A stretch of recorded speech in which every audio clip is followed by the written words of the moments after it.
www.jamiamadiniyajadid.org. WhatsApp group number +92 333 424 9302.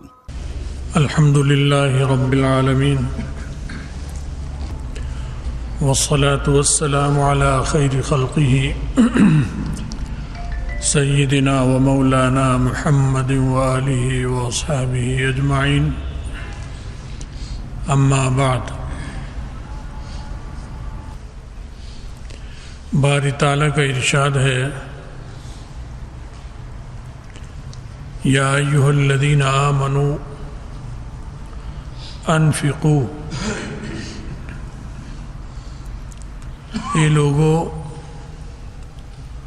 جو ایمان لائے ان کو اللہ تعالی حکم دے رہے ہیں کہ خرچ کرو، سوال کرو، اس کا حکم نہیں دیا، مانگو، ہاتھ پھیلاؤ، اس کا حکم نہیں دیا، بلکہ خرچ کرو۔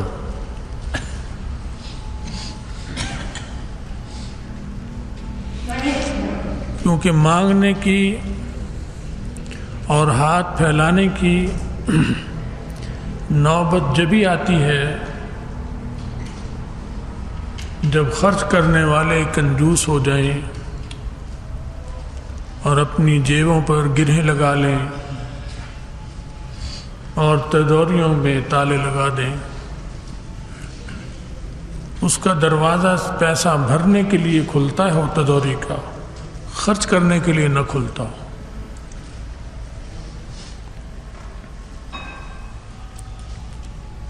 تو پھر مانگنے والے ہاتھ آگے آ جائیں گے، خود بخود معاشرے میں خرابی آ جائے گی۔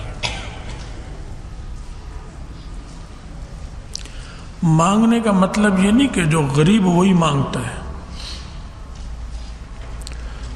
بھوک بدنیت اور لالچی بھی مانگتا ہے،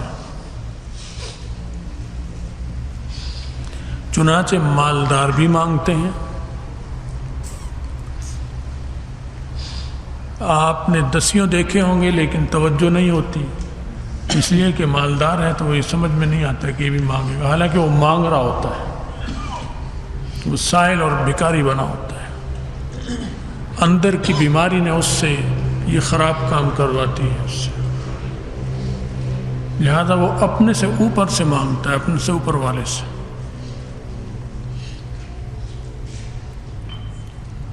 اور انتہائی ذلت کے ساتھ مانگتا ہے۔ میں ایسے ارب پتیوں اور کروڑ پتیوں کو جانتا ہوں، اور ان کے قصے ہمارے سامنے ہیں، جو کسی بھی معاملے میں پھنستے ہیں تو اپنے سے بڑے یا بعض دفعہ اپنے سے چھوٹے سے بھی سوال کرتے ہیں، گھٹنے ٹیک کر، پیروں میں پڑ کر، کہ تیری مہربانی میرا یہ کام کر دو۔ دنیا کا لالچ اس کو یہ ذلت کا کام کروا رہا ہوتا ہے، صرف یہ کہ میرا مال اور بڑھ جائے گا، حالانکہ اسے نقصان کوئی نہیں ہو رہا، لیکن وہ یہ ذلت کا عمل کرتا ہے۔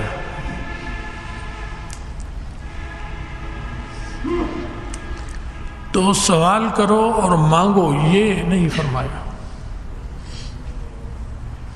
خرچ کرو۔ اور جب خرچ کریں گے تو مانگنے والے ہاتھ خود بخود کم ہو جائیں گے، رک جائیں گے۔ خرچ کرنے کا یہ مطلب نہیں ہے کہ تم انتظار میں بیٹھو کہ کوئی مانگنے والا آئے پھر دو۔ بعض لوگوں کو میں نے دیکھا ہے، اچھے ہوتے ہیں، نیک ہوتے ہیں، خرچ کرتے ہیں، خیال بھی رکھتے ہیں، رشتہ داروں میں بھی کرتے ہیں، لیکن ایک بات ان کی زبان سے نکلتی ہے، عزیز و اقارب اور رشتہ داروں کے لیے بھی، کہ جب کبھی ضرورت ہو، پریشانی ہو، پریشان نہ ہونا، مجھے بتا دینا۔ اب بات بالکل ہمدردی کی کر رہا ہے اور اخلاقی کر رہا ہے، لیکن اگر ہم اپنے پر رکھ کر سوچیں کہ اگر ہم سے کوئی یہ کہے کہ جب تمہیں گھر میں کھانا نہ ہو تو مجھ سے مانگ لینا، تو تو یہ کتنا مشکل کام ہے کہ میں اس سے کہوں، میں دل میں سوچوں گا کہ اندھے تجھے نظر نہیں آ رہا تو خود کوئی آدمی مقرر نہیں کر سکتا جو میرے حال پر نظر رکھے، اور جب مجھے ضرورت ہو تو خود مجھ سے پہنچا دے، میرے یہاں پہنچا دے۔ یہ کہلانے کا اور تجھے کہنے کا کتنا مشکل کام ہے۔ میں اپنا ضمیر بیچ کر تجھ سے کہا کروں کہ مجھے دے دو، میرے پاس پیسے ختم ہو گئے، تمہاری مہربانی، چاہے سگا بھائی ہو، چاہے چچا ماموں ہو، تو کرتے وہ بری نیت سے نہیں کرتے ہیں، لیکن یہ اگر غور کریں تو یہ ایک تکلیف دہ عمل ہے جس میں وہ اپنے بھائی کو یا اپنی بہن کو یا اپنی خالہ پھوپھی چچا ماموں کو مبتلا کر رہا ہے کہ جب ضرورت ہو مجھے بتا دینا، جب ضرورت ہو مجھے بتا دینا۔ یہ تو اللہ میاں کہتا ہے اور وہ کہہ سکتا ہے، ہم کون کہہ سکتے، ہماری کیا اوقات ہے۔ جب ضرورت ہو اور وہ آپ سے سوال کرے اور اس وقت آپ کا مال اللہ چھین چکا ہو تو پھر کیا کریں گے آپ؟ تو یہ نشہ ہے، ایک نشے میں ہم کہہ دیتے ہیں ضرورت ہو تو مجھے بتا دینا، جیسے میرے پاس خزانے آج بھی ہیں اور کل بھی رہیں گے۔ یہ اتھارٹی، یہ طاقت سوائے اللہ کے کسی کی نہیں ہے۔ وہ کہتا ہے مجھ سے مانگو میں دوں گا۔ ہم اور آپ کی یہ مجال نہیں کہ ہم یہ کہیں کہ مجھے بتا دیا کرو۔ کہنے کی ضرورت پڑ رہی ہے اگر تو یوں کہے کہ تمہارا مجھ پر احسان ہوگا، تم مجھے بتا دیا کرو یا مجھے کہلا دیا کرو، میری یہ مجبوری ہے ورنہ میں خود کرتا۔ یہ ہے بلند اخلاق، یہ ہے کسی کی عزت نفس کا خیال رکھنا۔ اپنی عزت نفس کا خیال تو چمار بھی رکھتا ہے، بھنگی رکھتا ہے، یہ کوئی کمال کی چیز نہیں ہے کہ ہم اپنی عزت نفس کو سنبھالے پھریں اور کہیں جی میری بھی عزت نفس ہے، میری یہ کوئی کمال نہیں۔ کمال یہ ہے کہ آپ دوسرے کی عزت نفس کا خیال رکھیں، یعنی اس کے نفس کو اپنا نفس سمجھیں، جو اس پہ بیت رہی ہو وہ آپ پر بیتنی چاہیے۔ چاہے آپ گرم نرم کمرے میں سو رہے ہیں لیکن اس جھونپڑی کا منظر آپ کو بے چین کر دے جس میں وہ رات گزار رہا ہے یا گزار رہی ہے۔ یہ عزت نفس کا مطلب یہ ہے کہ اس نفس پر کیا گزر رہی ہے، میرے جیسا نفس ہے تو اس نرم گرم کمرے میں بھی آپ وہ تکلیف محسوس ہو جو اسے جھونپڑی میں بھی نہیں ہو رہی۔ یہ اللہ والا ہوتا ہے، یہ ایسے لوگ اللہ کو بڑے پسند ہوتے ہیں۔ حضرت عثمان ایسے لوگوں میں تھے رضی اللہ عنہ، عبد الرحمن بن عوف ایسے لوگوں میں تھے، اور دسیوں صحابہ اکرام اور اہل سربت، اور ان کے سردار حضرت محمد رسول اللہ صلی اللہ علیہ وسلم تو جہاں تھے جس مرتبے پہ وہ تو ہم تصور میں نہیں لا سکتے، کیونکہ حضرت عثمان یا حضرت عبد الرحمن بن عوف یا ابو بکر رضی اللہ تعالیٰ عنہ کو اگر یہ وصف ملا تھا تو انہی کے صدقے ملا تھا، انہی سے ہی آیا تھا، یہ خوبی ان سے آئی تھی۔ تو قرآن پاک میں یہ تو آتا ہے کہ خرچ کرو، اے مومنو خرچ کرو، یا ایھا الذین آمنوا انفقوا، اے مومنو خرچ کرو، اے مومنو سوال کرو، کہیں نہیں ملے گا۔ اتنا باعزت مذہب ہے اسلام، اسی لیے مدرسوں کے پڑھے ہوئے طلباء اور علماء شاذ و نادر کی بات نہیں کرتا، اکثریت آپ دیکھیں گے بھیک نہیں مانگتے، سوال نہیں کرتے۔ ہمارا ایک طالب علم یہیں سے پڑھا، فارغ ہوا، عالم بھی ہے، سمجھدار بھی ہے، وہ منڈی میں جا کے پلے داری کر رہا ہے۔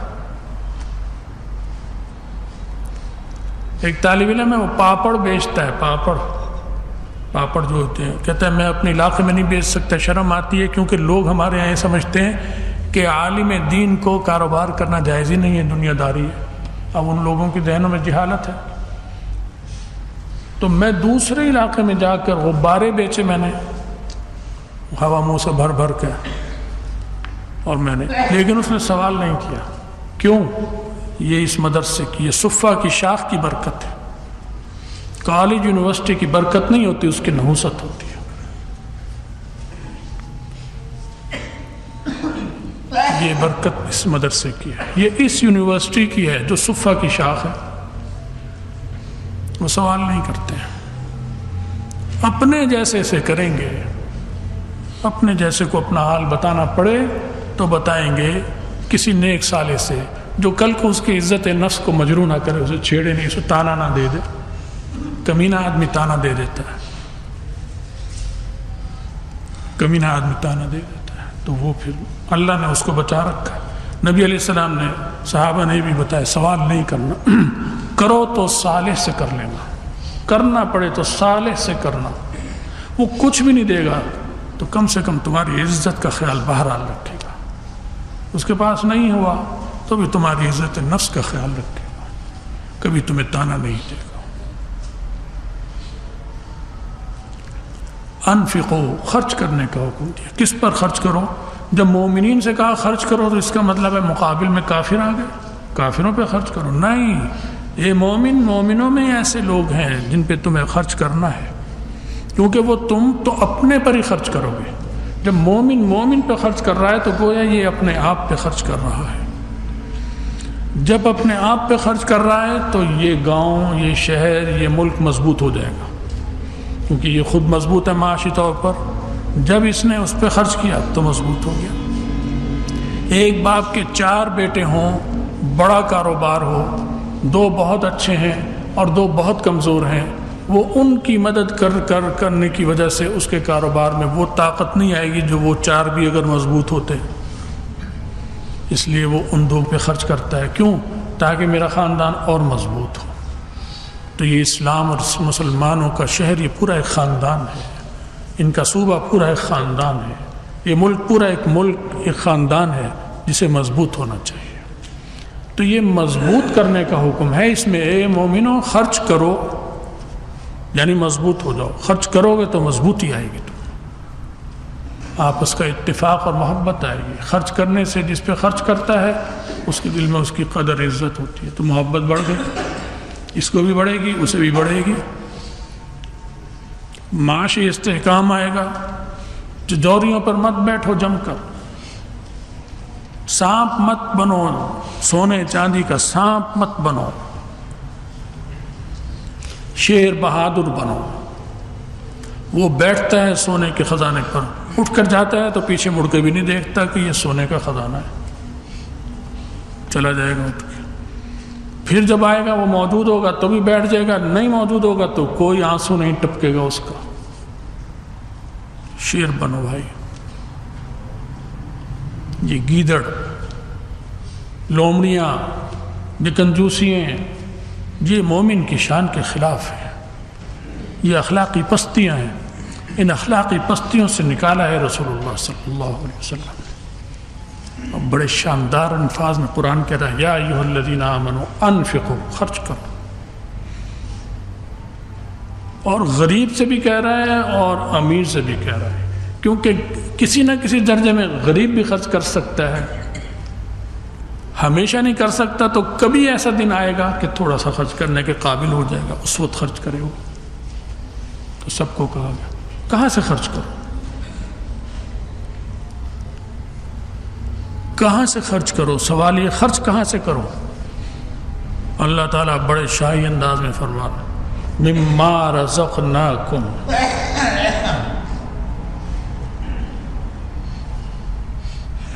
اس سے جو میں نے تمہیں دیا ہے.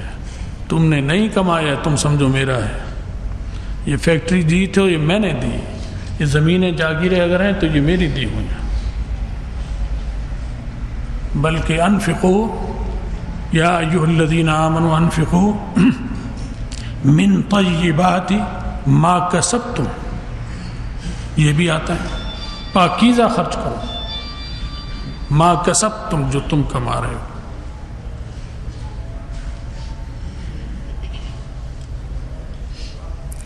تو اللہ تعالیٰ نے خرچ کرنے کا حکم دیا ہے, سوال کرنے کا نہیں دیا. اور خرچ کرنا بہت بڑی چیز ہے, بہت بڑا وصف ہے, بڑی اچھی علامت. اللہ تعالیٰ یہ وصف ہمیں بھی دے, آپ کو بھی دے, اور سب کو عطا فرمائے, کیونکہ یہ آدمی کو بادشاہ بنا دیتا ہے. یہ وصف بادشاہ بنتا ہے. مالدار بھی بھکاری بنا ہوا ہے آج کل. اور میں نے آپ کو بتایا میرے علم میں ایسے مالدار ہیں جو اپنے اوپر والے سے مانگنے کی خاطر گھٹنوں میں پڑ جاتے ہیں, ناک رگڑتے ہیں اور ذلت کو چاٹتے ہیں, صرف یہ کہ مال آ جائے اس لیے. جس کے پاس نہیں وہ مانگ رہا ہے تو اس کی ایک وجہ بھی سمجھ آتی. اس کے پاس ہے لیکن مزید کی حرص اور طمع اور لالچ اس نے اسے ایسا ذلیل کر دیا کہ خرچ کرنے کا اچھا اخلاق اللہ نے اس کے دل سے نکال ہی دیا, سیاہ کر دیا دل اس کا, پتھر ہو گیا, دینے اور خرچ کرنے کی بات سننے کے لیے تیار نہیں,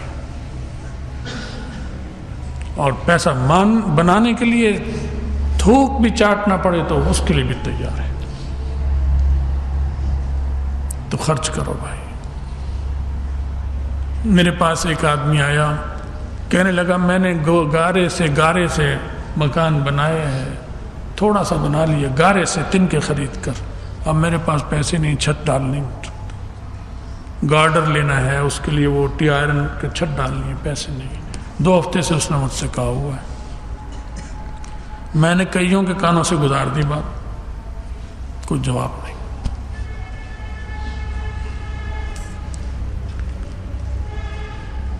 کئی لوگ اس ایک کی مثال دی, کئی لوگ سائل ایسے ہیں جو آتے ہیں مجھ سے مانگتے ہیں کیونکہ مجھے مالدار سمجھتے ہیں. وہ یہ کہتے ہیں اس کے پاس گاڑی بھی ہے, اس کے پاس ڈرائیور بھی ہے, اس کے پاس موبائل فون بھی ہے, اس کے کپڑے بھی ہیں, پوشاک, یہ تو لینڈ لارڈ آدمی ہے.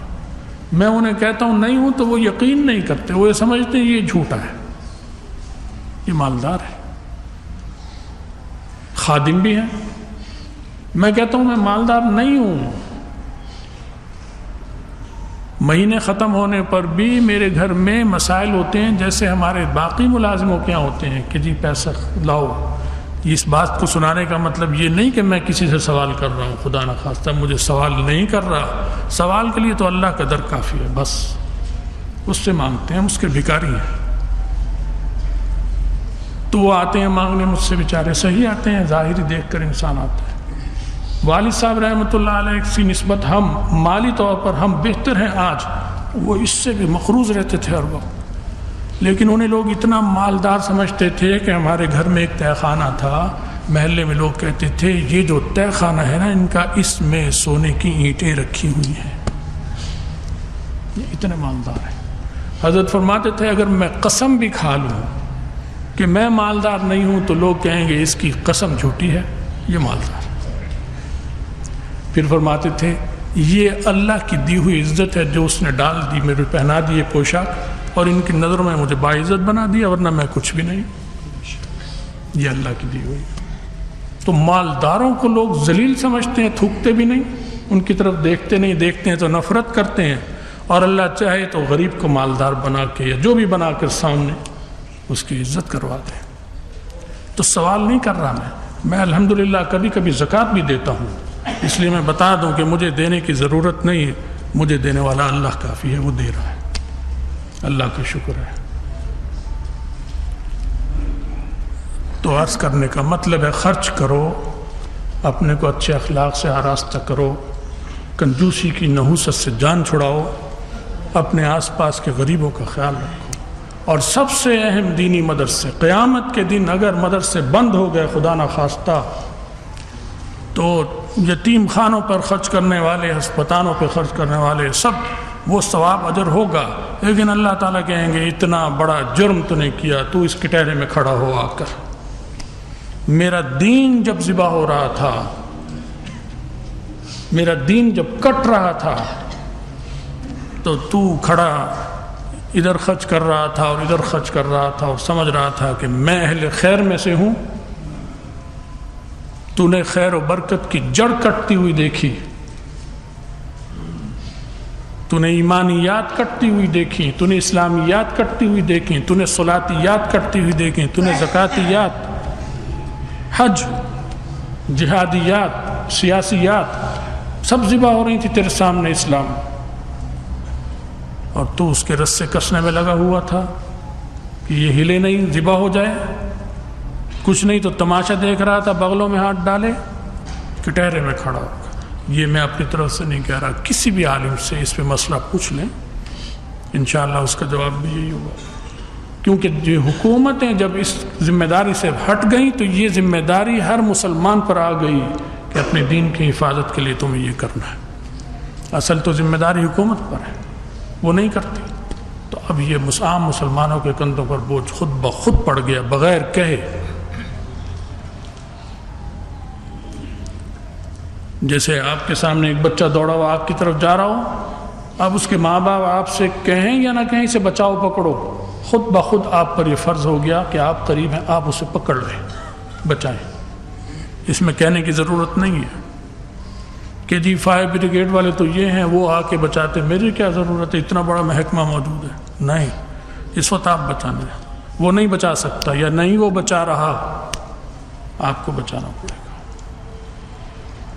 تو بہرحال اللہ تعالی ہمیں دین کی سمجھ بھی دے اور ہمارے دلوں کو برے اخلاق سے اور خراب چیزوں سے پاک صاف کرے، اور ہمیں اللہ تعالی غریب پروری اور سخاوت اور دلاوری، شجاعت اور بہادری، یہ اوصاف ہمارے اندر پیدا کرے اور ہمارا خاتمہ ایمان پر فرمائے. آخرت میں رسول اللہ صلی اللہ علیہ وسلم کی شفاعت اور ان کا ساتھ نصیب فرمائے. وآخر دعوانا الحمد للہ رب